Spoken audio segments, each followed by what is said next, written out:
NFL free agency begins next week, and I don't think the Packers are going to be big-time spenders in free agency, but I think they could go in and maybe try to lock up some veterans on 1-2-year deals, some bargain veterans, some veterans that are not going to break the bank. So here are my top 10 veterans that I think the Packers should at least consider. I'm going to start off with 3 players that have connections to new defensive coordinator Jonathan Gannon. Calais Campbell is the first one.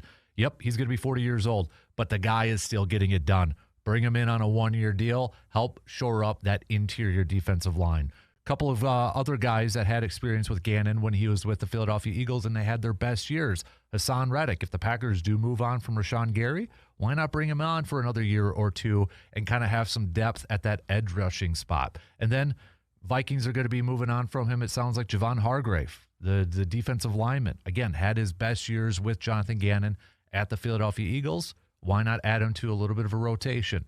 Now, for the others, I think the Packers have to find a defensive lineman that is primarily in their 2-down, early downs to stop the run.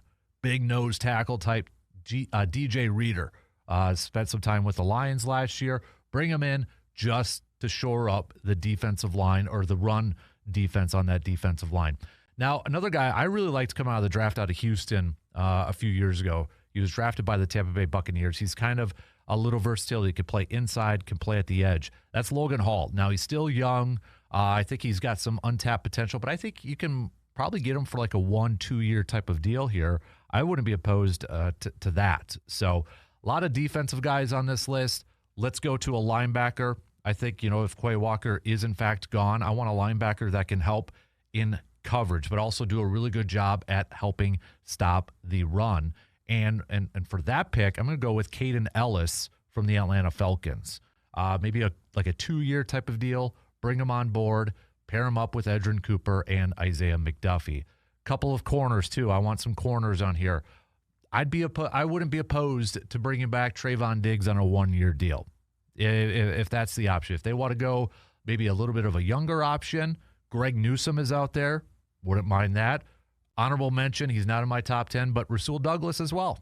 I think you bring in a veteran corner on a 1-year deal, maybe a 2-year deal, but you still draft a corner in the draft. And then finally, I'm looking at a couple of offensive linemen here. They need a center. Why not bring back the former Badger, Wisconsin native, Tyler Biadasz? So bring him on there, still draft a center, maybe day 3, but like a 2-year deal with Tyler. And then I think the Packers need a swing tackle, a backup tackle, swing tackle to have some insurance. That's Braxton Jones for me. So those are my top 10 plus 1 with Rasul Douglas.